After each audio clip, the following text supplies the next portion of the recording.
जय जय रघुवीर समर्थ श्रीमत दासबोध दशक 15वा आत्मदशक समास 8वा सूक्ष्मजीव निरूपणनाम श्रीराम समर्थ रेणूहून सूक्ष्म किडे त्यांचे आयुष्य निपटचे थोडे युक्ती बुद्धी तेनेची पाडे तयामध्ये. जय सद्गुरू. श्रीमत दासबोधातील दशक 15वा आहे आत्मदशक आणि समास 8वा आहे सूक्ष्मजीव निरूपणनाम. आणि यामध्ये समर्थ आपल्याला पहिल्याच ओळीमध्ये सांगतात की अगदी अणुरेणूपेक्षाही सूक्ष्म असे किडे या सृष्टीमध्ये आहे आणि त्यांचं आयुष्यसुद्धा अगदीच थोडं आहे आणि त्यांच्यामध्ये अत्यंत अल्प प्रमाणात कशी आहे युक्ती बुद्धी आहे. बघा ना, त्यांचा आकार सूक्ष्म आहे, आयुष्य थोडकं आहे आणि बुद्धी अल्प आहे. ऐसे नाना जीव असती पाहो जाता न दिसती अंतकरण पंचकाची स्थिती तेथेची आहे.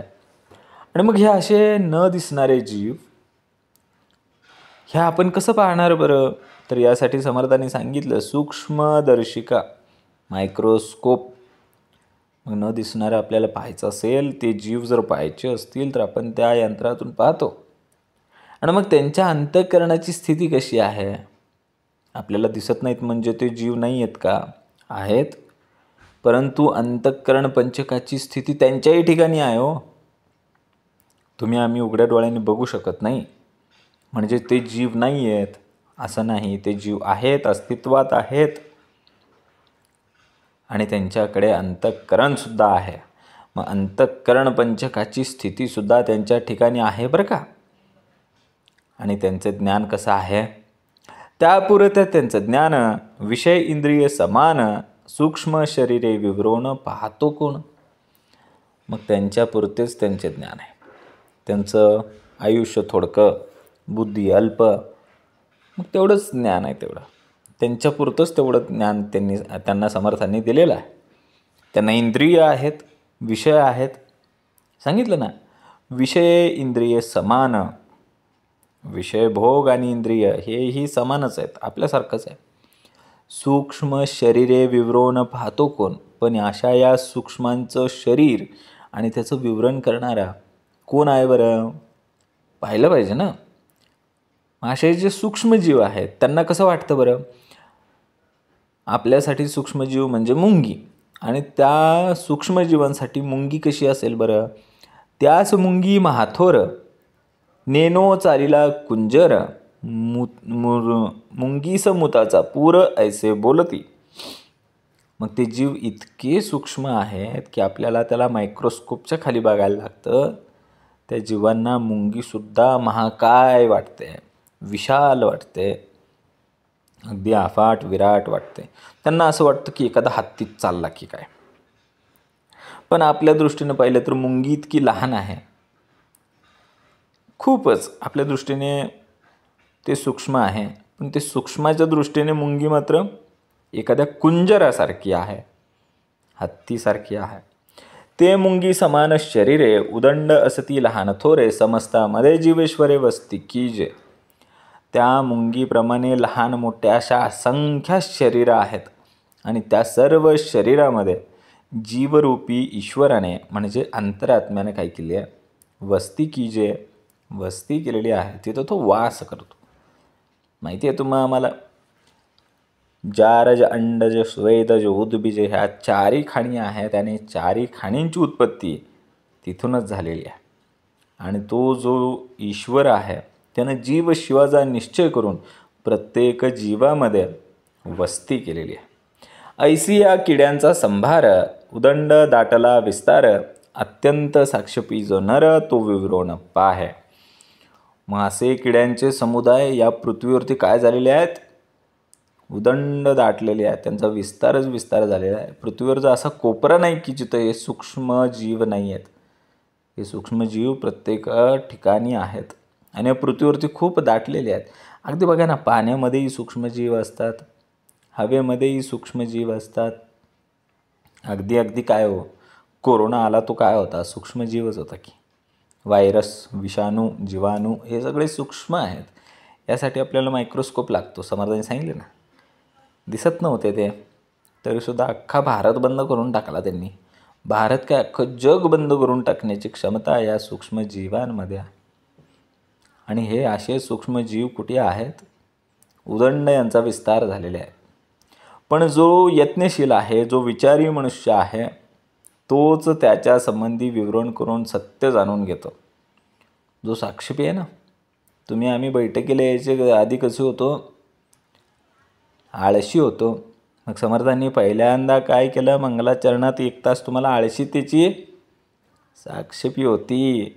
मग अत्यंत साक्षीपी जो नर, तो विवरणप आहे. मग हे जो सगळ्यांचा किड्यांचा संभार आहे आणि हा जो उदंड दाटलेला विस्तार आहे, ह्याला काय करणारा मनुष्य पाहिजे? विचार करणारा, प्रयत्न करणारा माणूस काय करेल? त्याचं विवरण करून पाहिल आणि सत्य जाणून गेली काय चाललंय. नाना नक्षत्रांचे नाना किडे, त्यास भासती पर्वता एवढे, आयुष्य ही तेनी चिप्पाडे उदंड वाटे. नाना नक्षत्रांच्या ठिकाणी नाना प्रकारचे किडे असतात. ते आकाराने पर्वता एवढे भासतात. त्यांचे आयुष्यही त्याच प्रमाणात दीर्घ असते.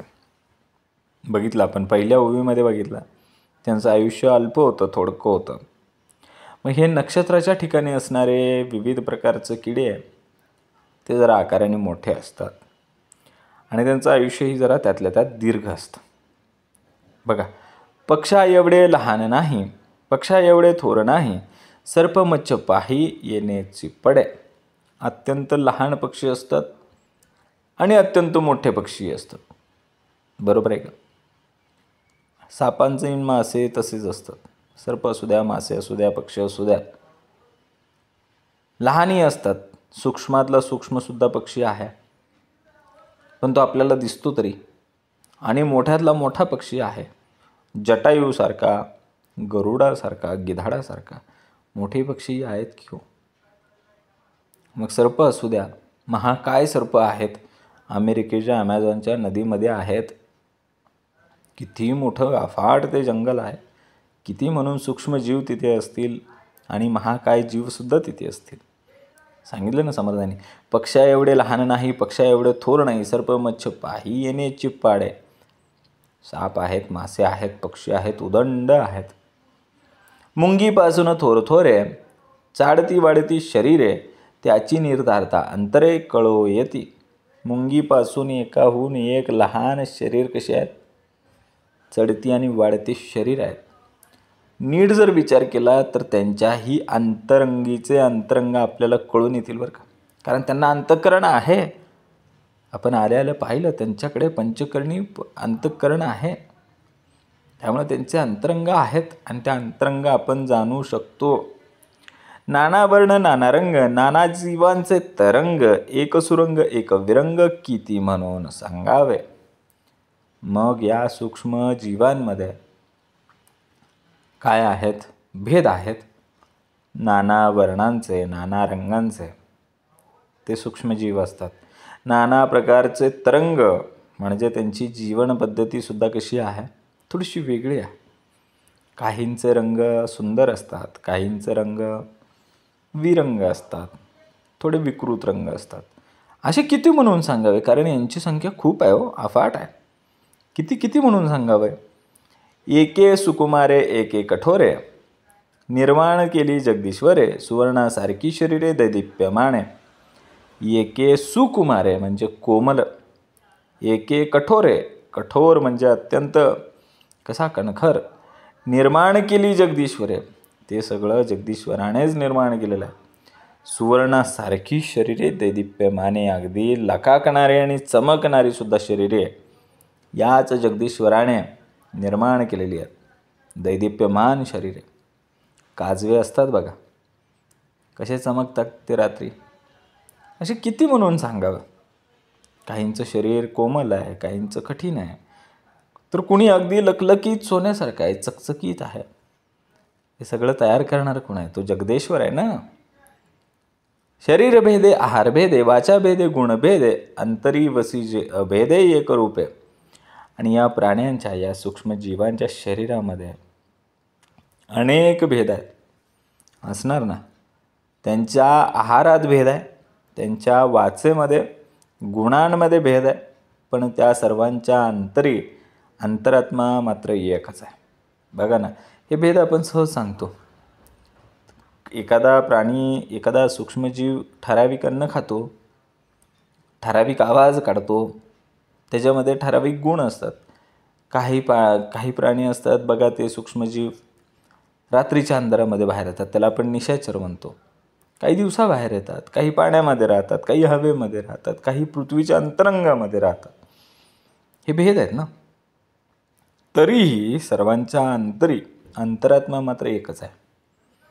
एक त्रासके एक मार्गे, पाहो जाता नाना कौतुके, किती एक अमोलिके सृष्टीमध्ये. एखादा प्राणी त्रासणारा असतो, दुसरा मारणारा असतो. या सृष्टीमध्ये असे कित्येक अमोलिक चमत्कार पहावयास मिळतात. आहे ना, हे सृष्टीचं चक्र आहे हो. एखादा जीव दुसऱ्यासाठी अन्न असू शकतो, दुसरा जीव तिसऱ्या जीवासाठी भक्षण करू शकतो. हे चक्र आहे, ते चाललंच पाहिजे. आता बेडकाला सर्प खाणार, सर्पाला गिधाड खाणार, मोर खाणार, चाललेलं आहे ना. आणि वर्षानुवर्ष ही अमोलिक चमत्कार आपल्याला पाहायला मिळतात. ऐसे अवघी विवरण पाहे, ऐसा प्राणी कोण आहे, आपल्या परते जाणवणार आहे किंचित मात्र. या सर्वांचे विवरण करून पाहिले, असा कोण प्राणी या जगात आहे. प्रत्येकजण आपापल्या पुरते थोडेसे जाणून घेतो. असे कित्येक म्हणून प्राणी आहेत, पण प्रत्येकजण आपापल्या पुरतं थोडंसं जाणून घेतलेलं आहे. मग कसं आहे बघा, आता ही सृष्टी कशी आहे. नवखंड हे वसुंधरा, सप्तसागरांचा फेरा, ब्रह्मांडा बाहेरील निरा कोण पाहे. ही पृथ्वी ही वसुंधरा ही नवखंडाची असून तिच्या भोवती सप्तसागरांचा वेढा आहे. त्या ब्रह्मांडाबाहेर पाणी आहे. ते पाणी कोण पाहणार बरं. आता तो सप्तसागरांचा फेरा कोण पाहणार, ते नवखंड कोण पाहणार. तुम्ही आम्ही याचं विवरण कसं करणार. समर्थ सांगतात, ब्रह्मांड बाहेर जी निरा आहे त्याच्यामध्ये काय आहे बरं. त्या निरेमध्ये जीव असती, पाहो जाता असंख्यताती, त्या विशाळ जीवांची स्थिती कोण जाणे. मग त्या पाण्यामध्ये, त्या निरेमध्ये, नीर म्हणजे पाणी बरं का, त्या पाण्यातही असंख्य जीव आहेत. ते विशालही असू शकतात, सूक्ष्मही असू शकतात. आणि त्या जीवांची स्थिती कोण जाणणार बरं. ते जे जीव आहेत ते कसे आहेत. पुढच्याच ओळीत समर्थ सांगतात, जेथे जीवन तेथे जीव, हा उत्पत्तीचा स्वभाव, पाहता याचा अभिप्राय उदंड असे. जिथे जीवन म्हणजे जल, आपण म्हणतो ना जल ही जीवन आहे. जल आहे तर जीवन आहे. जिथे जल असते तिथे जीवन असतेच असते. आणि जिथे जीवन आहे तिथे जीव आहे, म्हणून ते जीवन. जिथे जल असते तिथे जीव असतोच असतो. हा उत्पत्तीचा स्वभाव आहे. हाच अभिप्राय पाहायला गेलो तर तो उदंड आहे. तो इतका उदंड आहे की विष्णूचा पहिला अवतार हा मत्स्य अवतार आहे. पाण्यातून तो जीव जन्माला आला. तुमची आमची उत्पत्तीच पाण्यातून झालेली आहे. तुमच्या आमच्या देहामध्ये 71% पाणी आहे, ब्रह्मांडामध्ये 71% पाणी आहे. आणि या वसुदेला सप्तसागरांचा फेरा आहे. म्हणजे 7 सागर 70% 71% आहे की नाही. दिसतंय की नाही. जे पिंडी ते ब्रह्मांडी म्हणतो ते उगाचच नाही, समर्थाने दाखवलं इथं. आणि तुम्ही आम्ही जेव्हा जन्माला आलो तेव्हा रेतन झालं, समागम झालं. तिथून एक स्त्री बीज एक पुरुष बीज आलं. तेही पाण्याच्याच रूपाने आलं आणि तिथूनच तुमच्या आमची उत्पत्ती झाली. बरोबर आहे का. हे जलच आहे जिथून तुमची आमची उत्पत्ती झाली. हा उत्पत्तीचा स्वभाव आहे. आणि पाहायला गेलं तर तो अत्यंत उदंड आहे. पृथ्वी गर्भी नाना नीरे, त्या नीरामध्ये शरीरे, नाना जिनस लहान थोरे कोण जाणे. या पृथ्वीच्या गर्भामध्ये सुद्धा अनेक जलाशय आहेत. आपल्याला वाटतं पृथ्वीच्या वरतीच पाणी आहे. पृथ्वीच्या अंतरंगामध्ये सुद्धा काय आहे, छोटी मोठी अशी जलाशय आहेत. आणि त्यामध्ये सुद्धा अनेक शरीर आहेत, जीव आहेत. आणि ते लहान असतील मोठे असतील. पण हे सगळं कोण जाणू शकेल बरं. एक प्राणी अंतरिक्ष असती, तेही नाही देखली क्षिती, वरीच्या वरी उडवून जाती. पक्ष फुटल्यानंतर काही प्राणी तर अंतरिक्षात आहेत. आपण बघितलं, समर्थांनी आम्हाला पृथ्वीच्या गर्भातही दाखवलं आणि अंतरिक्षातही पुढच्या ओवीमध्ये दाखवलं. अंतरिक्षामध्ये काही प्राणी आहेत, त्यांनी कधी पृथ्वी पाहिलेली नाही आहे. आणि जो पृथ्वीच्या गर्भामध्ये राहिलेला आहे त्याने अंतरिक्ष कधी पाहिलेला नाही आहे. इतका हा अफाट विस्तार आहे. आणि मग जे पृथ्वीच्या अंतरंगामध्ये आहेत ते सुद्धा लहान मोठे आहेत. तसंच अंतरिक्षामध्ये सुद्धा राहणारे काय आहेत, लहान मोठे आहेत. आणि अंतरिक्षामध्ये राहणारं त्याने कधी पृथ्वी पाहिली नाही बरं का. क्षिती त्याने नाही देखील क्षिती. क्षिती म्हणजे पृथ्वी हो, वरच्या वर उडवून जाते पक्ष फुटल्यानंतर. आणि मग तो प्राणी तो काय करतो, वरच्या वर उडून गेला पंख फुटल्यानंतर. नाना खेचरे आणि भूचरे, नाना वनचरे आणि वळचरे, 84 योनी प्रकारे कोण जाणे.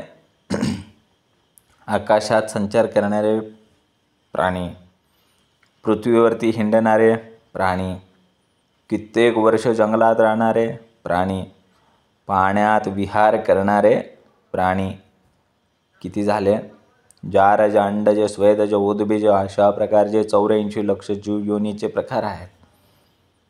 समर्थांनी सांगितलं नाना खेचरे आणि भूचरे, नाना वनचरे आणि जळचरे.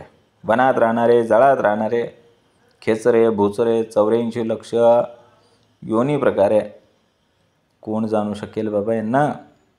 मग उत्पत्ती कुठे होते जीवाची, समर्थांनी सांगितलं मगाशी. काय स्वभाव आहे, जेथे जीवन तेथे जीव हा उत्पत्तीचा स्वभाव. आणि आता समर्थांनी सांगितलंय उष्ण तेज वेगळे करुणी, जेथे तेथे जीवयोनी, कल्पनेपासून होते प्राणी कोण जाणे. फक्त अग्नी आणि तेज सोडून वेगळं करून टाकायचं. फक्त अग्नी आणि तेज वेगळं करून टाकलं की जिथे तिथे काय होतं, जीवयोनी आहेच आहे, उत्पन्न होतच आहे. काही प्राणी तर फक्त कल्पनेपासून उत्पन्न होतात, त्यांना कोण जाणू शकेल. बरोबर आहे का. जिथं उष्णता आहे, जिथं तेज आहे, तिथं जीवसृष्टी नाही आहे. ही जीवसृष्टी उष्णतेमध्ये तेजामध्ये मरून जाते. एखादा देह त्याग होतो, तो आत्मा देहाचा त्याग करून निघून गेल्यानंतर त्या शरीराला त्या तेजामध्ये, त्या उष्णतेमध्ये जाळलं जातं आणि त्याला संपवलं जातं. पुन्हा पंचतत्वामध्ये विलीन केलं जातं. पण उष्णता, तेज अशी एकमेव ठिकाण आहे जिथं जीवाची उत्पत्ती होत नाही तर ऱ्हास होतो. तिथं उत्पत्ती होत नाही तर संहार होतो. एक नाना सामर्थ्य केले, एक इच्छेपासून झाले, एक शब्दासारीसे पावले श्रापदेह. काही आपल्या योग सामर्थ्याने प्राण्यांना उत्पत्त करतात, काही फक्त इच्छा मात्र करून त्यांना उत्पत्त करतात, तर काही शापाच्या शब्दाबरोबर शापदेह धारण करू लागतात. बघा ना, अहिल्यालाही शिळा केलंच होतं की, शापातूनच झालं होतं.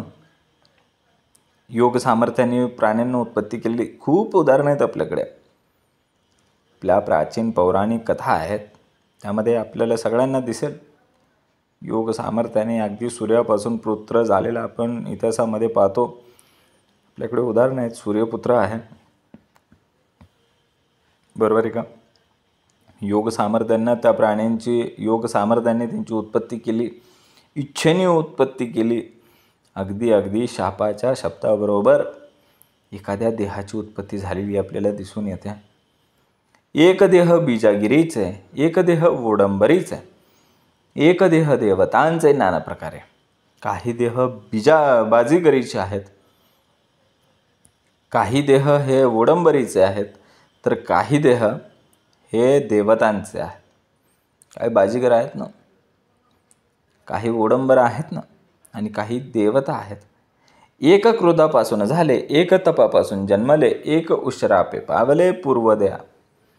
काही देहांची उत्पत्ती क्रोधापासून झाली, काहींची तपापासून झाली, तर काहींना उशाप मिळाला. मगाशी आपण बघितलं ना, श्राप दिल्यानंतर एखाद्याला तो शापदेह धारण करावा लागला आणि उशापामुळे त्याला त्याचा पूर्वदेह प्राप्त झाला.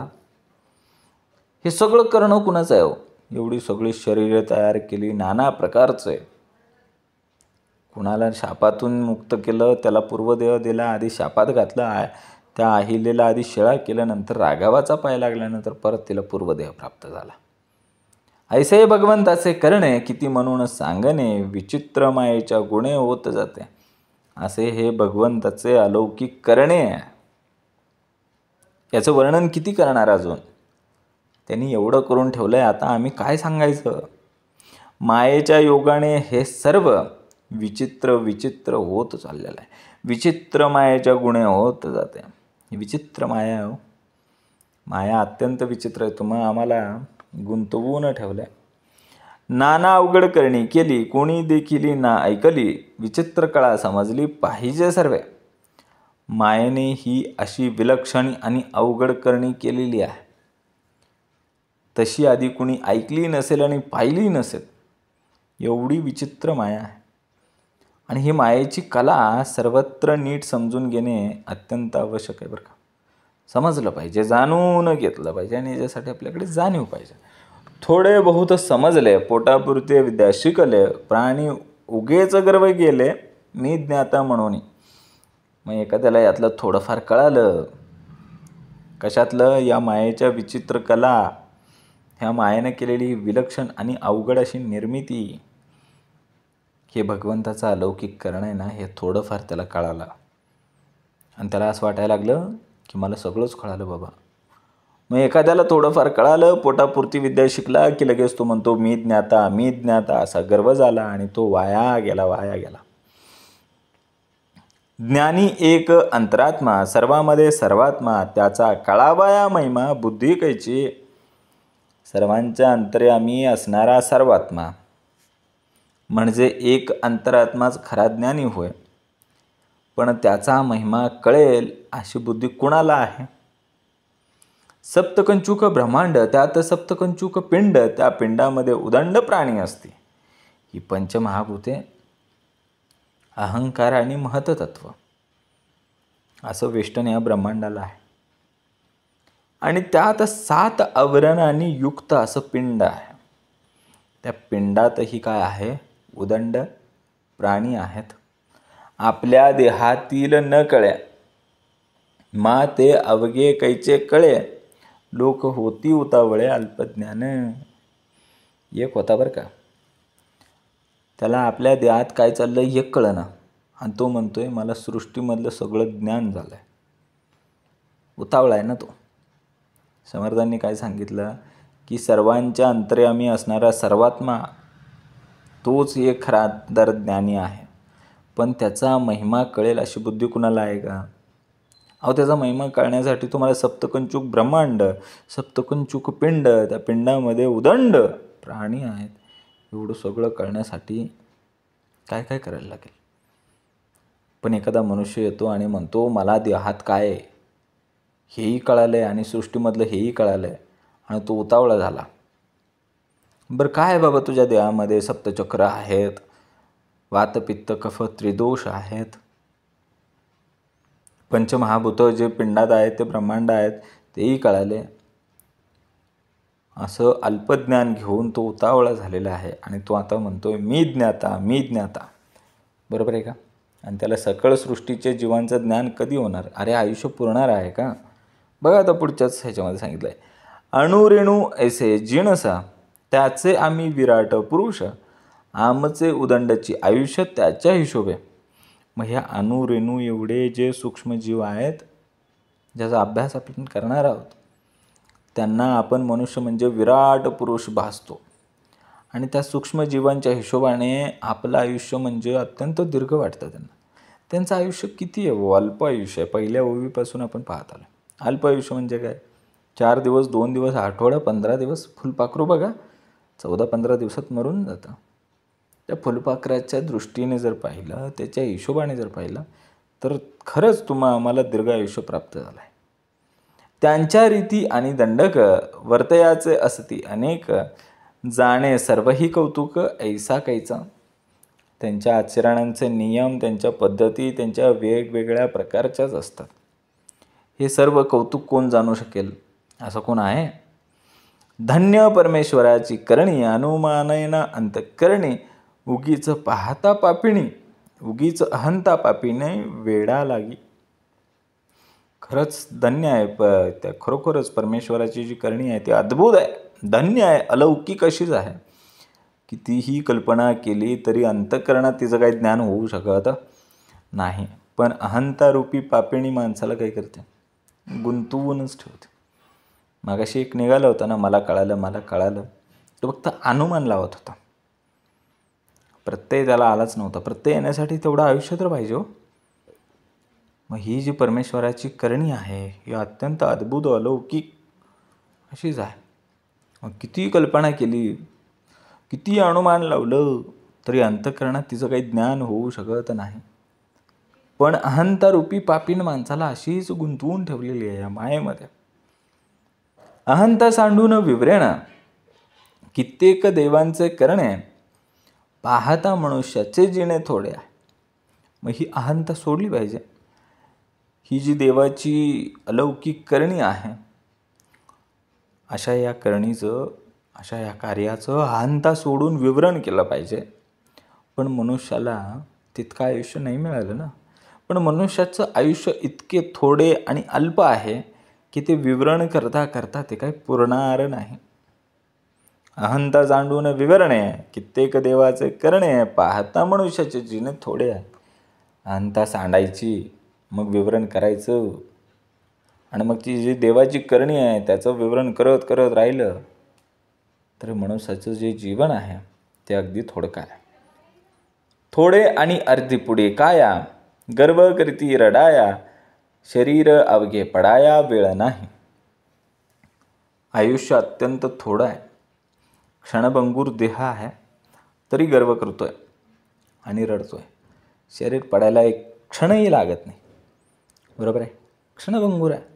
क्षणात देह खाली पडतो आणि पंचप्राण निघून जातो. बरोबर आहे. कुश्चिळ ठाई जन्मले आणि कुश्चिळ रसेची वाढले, यासी म्हणते थोरले कोण्या हिशोबे.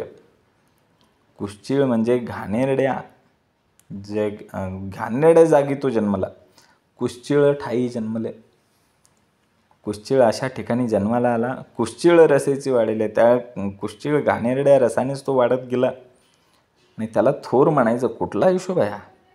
चुकीचा हिशोब आहे. कुश्चिळ आणि क्षणभंगूर अखंड व्यथा चिंता तूर, लोक उगेच म्हणती थोर वेडपणे.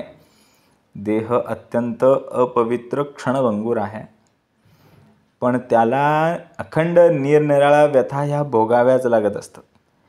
मनातही सदैव चिंता असते, तरी लोक काय करतात, त्याला थोर थोर म्हणतात.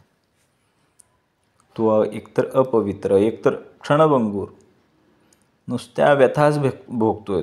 तो कायम चिंतातूर आहे, तरी लोक त्याला काय म्हणतात, थोर म्हणतात. हा वेडेपणा आहे त्यांचा. काया माया दो दिसांची, आधी अंती अवघीचीची, झाका तापा करुण उगाची, थोरी व दावती. ही काया आणि माया हा 2 दिवसाचा खेळ आहे. आधी अंती अवघीचीची, आधी आणि अंती, जन्म आणि मृत्यू, सगळी फजिती आहे. उगीच आपण काय करतोय, झाकापाका करत बसलोय आणि नुसता मोठेपणा मिरवतोय. झाकिले तरी उपंडर पडे, दुर्गंधी सुटे जिकडे तिकडे, जो कोणी विवेके पवाडे तोची धन्य. मग मरणकाळी झाकून जरी ठेवलं ना, तरी मात्र त्यातून दुर्गंधी सुटतेच सुटते. जो कोणी विवेकाने ज्ञान संपन्न होतो तोच खरा धन्य आहे. उगीची कायास तंडावे, मोडा अहंतेचे पुडावे, विवेके देवासे धुंडावे, हे उत्तम होतं. कशाला उगच भांडण तंटा करावा, हे अहंतेचे बंड मोडून काढावे आणि विवेकाने देवाचा शोध घ्यावा, हेच उत्तमोत्तम आहे. इति श्री दासबोधे गुरुशिष्य संवादे सूक्ष्मजीव निरूपणनाम समास 8वा. जय जय रघुवीर समर्थ. ओम श्री गुरुदत्तात्रय श्रीपाद श्री वल्लभाय नमः. जय सद्गुरु.